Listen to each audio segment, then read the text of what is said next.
On souhaite que tous les gens qui viennent voir cette maquette soient plongés à l'intérieur de cette maquette et se trouver un petit peu comme Gulliver en plein milieu d'un monde tout petit. On a l'impression de se trouver en avion au-dessus d'un site réel.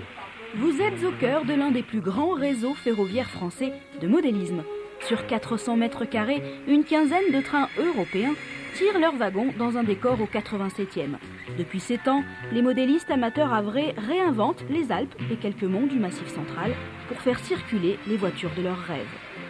Jusque dans la fin des années 60, faire du petit train, c'était un peu tabou.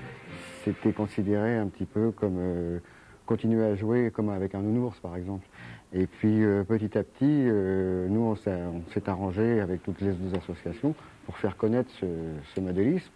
Drap plâtré pour les massifs montagneux, poils de balai pour les sapins, plâtre moulé pour les viaducs, tout est fait main et il faudra encore plusieurs années pour achever ce décor réaliste.